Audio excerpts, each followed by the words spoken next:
പരീക്ഷയ്ക്ക് ഉറപ്പുള്ള ചോദ്യങ്ങൾ വാഗ്ദാനം ചെയ്ത് 10ാം ക്ലാസ് ചോദ്യപേപ്പർ ചോർച്ചയിൽ വിവാദത്തിലായ YouTube channel MS solutions. SSLC science വിഷയങ്ങളിൽ ഉറപ്പുള്ള ചോദ്യങ്ങളും ഉത്തരങ്ങളും വാട്സപ്പ് വഴി നൽകാമെന്നാണ് പരസ്യ സന്ദേശം. ചോദ്യപേപ്പർ ചോർച്ചാ കേസിൽ യൂട്യൂബ് ചാനൽ CEO മുഹമ്മദ് ഷുഹൈബുമായി പോലീസ് തെളിവെടുപ്പ് നടത്തുന്നതിനിടെയാണ് വാട്സപ്പിലൂടെയുള്ള പരസ്യം. 24 എക്സ്ക്ലൂസീവ്.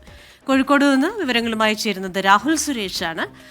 Rahul, good evening. ഇത് എന്താണ് ഈ സംഭവിക്കുന്നത്? വാട്സപ്പിൽ ഈ 199 രൂപ കൊടുത്തു കഴിഞ്ഞാൽ ഇത്ര വിഷയങ്ങൾക്ക് ഈ മാർക്കൊക്കെ കാശ് കൊടുത്ത് വാങ്ങിക്കാമോ എന്നൊക്കെ പണ്ട് നമ്മൾ അധ്യാപകരായിരിക്കുമ്പോൾ ചോദിക്കുമായിരുന്നു. നമ്മുടെ അധ്യാപകർ നമ്മളോടും ചോദിക്കുമായിരുന്നു, ഇതിപ്പോൾ അങ്ങനെ കാശ് കൊടുത്താൽ കിട്ടുന്ന ഒന്നാണോ മാർക്ക്? അങ്ങനെയാണെങ്കിൽ എന്തായിരിക്കും അവസ്ഥ?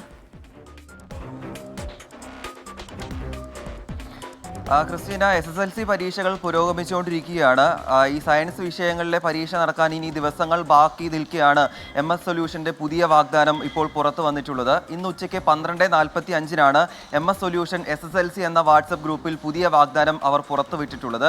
അതായത് സയൻസ് വിഷയങ്ങളിൽ A+ വാങ്ങണമെങ്കിൽ 199 രൂപ അവർക്ക് വാട്സപ്പ് ചെയ്യാനാണ് പുതിയ സന്ദേശത്തിൽ പറയുന്നത്. 199 രൂപ നൽകുകയാണെങ്കിൽ വരാൻ സാധ്യതയുള്ള മുഴുവൻ പരീക്ഷാ ചോദ്യങ്ങളും ഉത്തരങ്ങളും PDF ഫയലായി വാട്സപ്പിലേക്ക് അയച്ചു നൽകാമെന്നാണ് പുതിയ വാഗ്ദാനത്തിൽ പറയുന്നത്. ഇന്ന് ഉച്ചയ്ക്ക് 12:45 MS സൊല്യൂഷൻ അവരുടെ വാട്സപ്പ് ഗ്രൂപ്പിലൂടെ പുതിയ പ്രഖ്യാപനം നടത്തിയിട്ടുള്ളത്. പണമടച്ചതിൻ്റെ സ്ക്രീൻഷോട്ട് അവർക്ക് വാട്സപ്പ് ചെയ്യണമെന്നാണ് നമ്മൾ ആ നമ്പറിൽ ബന്ധപ്പെട്ടപ്പോൾ അവർ മറുപടിയായി നൽകിയത്. അങ്ങനെ 199 രൂപ നൽകുകയാണെങ്കിൽ ഉടൻ തന്നെ PDF ഫയലായി 3 സയൻസ് വിഷയങ്ങളിലെ പരീക്ഷാ ചോദ്യങ്ങളും ഉത്തരങ്ങളും വാട്സപ്പിലൂടെ ലഭിക്കുമെന്നാണ് ഈ വാഗ്ദാനത്തിൽ പറയുന്നത്. ഇതിൻ്റെ CEO ആയിട്ടുള്ള മുഹമ്മദ് ഷുഹൈബിൻ്റെ ഫോട്ടോ സഹിതമാണ് അവർ ആ പരസ്യം പുതിയതായി ഇറക്കിയിട്ടുള്ളത് എന്നതും ഏറ്റവും പ്രധാനപ്പെട്ട കാര്യമാണ്. ഇതിൽ ഗൗരവമുള്ളൊരു വിഷയം, ഈ CEO ആയിട്ടുള്ള മുഹമ്മദ് ഷുഹൈബുമായി ഇപ്പോൾ കൊടുവള്ളിയിൽ ഉൾപ്പെടെ തെളിവെടുപ്പ് നടത്തിക്കൊണ്ടിരിക്കുകയാണ്. നേരത്തെ SSLC പരീക്ഷാ ചോദ്യപേപ്പർ ചോർച്ചയുമായി ബന്ധപ്പെട്ട് ഇന്നാണ് ക്രൈംബ്രാഞ്ചിന് ഷുഹൈബിനെ കസ്റ്റഡി ലഭിച്ചത്. 3 ദിവസത്തെ കസ്റ്റഡിയാണ് ലഭിച്ചിട്ടുള്ളത്. അതിൻ്റെ ആദ്യം ചോദ്യപേപ്പർ ചോർന്നതുമായി ബന്ധപ്പെട്ട ഇപ്പോൾ തെളിവെടുപ്പ് പുരോഗമിക്കുന്നതിനിടെയാണ് വീണ്ടും മോഹന വാഗ്ദാനങ്ങളുമായി കുട്ടികൾക്കിടയിലേക്ക് MS സൊല്യൂഷൻസ് എത്തുന്നത്. ഇതിലും അന്വേഷണം നടക്കുമോ എന്നതാണ് നോക്കിക്കാണേണ്ടത്. ഇതിനോടകം തന്നെ 1000-ലധികം ആളുകളാണ് ഈ പോസ്റ്റിന് താഴെ ലൈക്ക് ചെയ്തിട്ടുള്ളത്. 7 നമ്പറുകളും കൂടുതൽ വിവരങ്ങൾക്ക് വേണ്ടി ബന്ധപ്പെടാൻ പറഞ്ഞുകൊണ്ട് ഈ പരസ്യത്തിനൊപ്പം അവർ നൽകിയിട്ടുണ്ട്. എന്താണെങ്കിലും ഇപ്പോഴും അതേ പരസ്യം ആ വാട്സപ്പ് ഗ്രൂപ്പിൽ നിലനിൽക്കുന്നുണ്ട് എന്നതാണ് ഏറ്റവും പ്രധാനപ്പെട്ട കാര്യം.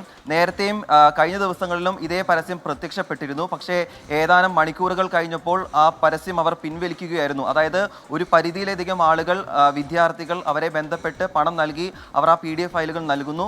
അതിനുശേഷം മണിക്കൂറുകൾ കഴിയുമ്പോൾ ആ പോസ്റ്റ് തന്നെ ഡിലീറ്റ് ചെയ്യുന്ന ഒരു സംവിധാനമാണ് കഴിഞ്ഞ ദിവസങ്ങളിൽ അവർ മുന്നോട്ട് വെച്ചത്. ഇന്നും ഇനി പോസ്റ്റുകൾ അല്പസമയത്തിനുള്ളിൽ ഡിലീറ്റ് ചെയ്യുമോ എന്നത് കണ്ടറിയേണ്ടതാണ്. എന്താണെങ്കിലും തെളിവെടുപ്പ് നടക്കുന്നതിനിടെയാണ്, മുമ്പ് ചോദ്യപേപ്പർ ചോർന്നതുമായി ബന്ധപ്പെട്ട അന്വേഷണം നടക്കുന്നതിനിടെയാണ് വീണ്ടും മോഹന വാഗ്ദാനം MS സൊല്യൂഷൻസ് നൽകുന്നത്. ക്രിസ്റ്റീന, അതെന്തായാലും അതിശയല്ലേ? കാരണം ചെറിയ സംഭവിച്ചത് കൊണ്ടൊന്നും പഠിക്കാതെ വീണ്ടും അങ്ങനെ ചെയ്യുക എന്ന് പറഞ്ഞു കഴിഞ്ഞാൽ അത് നമ്മുടെ ഒരു എക്സ്ക്ലൂസീവ് വാർത്തയായിരുന്നു രാഹുൽ സുരേഷ് റിപ്പോർട്ട് ചെയ്യുന്നത്. എനിക്കത് വിശ്വസിക്കാൻ പറ്റില്ല. നീതി ന്യായ വ്യവസ്ഥയൊക്കെ ഇവർ മണ്ടന്മാരാക്കുന്ന പോലെയാണ്, പല്ലടിച്ച് കാണിക്കുക എന്നൊക്കെ പറയുന്നത് പോലെ. എന്തായാലും ഇനിയിപ്പോ അതിൽ അന്വേഷണം ഏത് രീതിയിൽ പോകും എന്നുള്ളതൊക്കെ തന്നെയാണ് മനസ്സിലായല്ലോ. ഇവരകത്താണെങ്കിൽ അതൊന്നും അല്ല കാര്യം എന്നുള്ളതാണ് അതിന് മനസ്സിലാവുന്നത്. അപ്പൊ അന്വേഷണം അതിൽ കാര്യക്ഷമമായി തന്നെ നടക്കട്ടെ എന്നാണ് പറയാനുള്ളത്. അപ്പം ബാക്കി ഇതൊന്നും കാണാത്ത കുട്ടികൾ മണ്ടന്മാരാവുകയാണോ? ലക്ഷക്കണക്കിന് വിദ്യാർത്ഥികൾ പരീക്ഷ എഴുതുന്നു, പഠിച്ച് കഷ്ടപ്പെട്ട്. എന്തായാലും ഈ CEO തന്നെ പറഞ്ഞു, ചോദ്യം കൊടുത്താലും പരീക്ഷ എഴുതാൻ ബുദ്ധിമുട്ടുള്ളവരാണോ ഇന്നത്തെ കുട്ടികൾ? അല്ല, എനിക്ക് മനസ്സിലാവുന്നില്ല. അതെ, കുട്ടികളെ അപമാനിക്കുന്നതിന് തുല്യമുള്ള ഇവർ ഈ കാണിച്ചുകൊണ്ട് 199 രൂപയേ ഉള്ളൂ. അപ്പോ എന്തായാലും ഇതിൽ അതെ എന്തായാലും ഇതിൽ കൃത്യമായിട്ടുള്ള അന്വേഷണം വേണം. കാരണം ഇത്തരം പ്രവണതകളൊക്കെ തന്നെ ഇവിടുന്ന് തുടച്ചു നീക്കുക തന്നെ വേണം.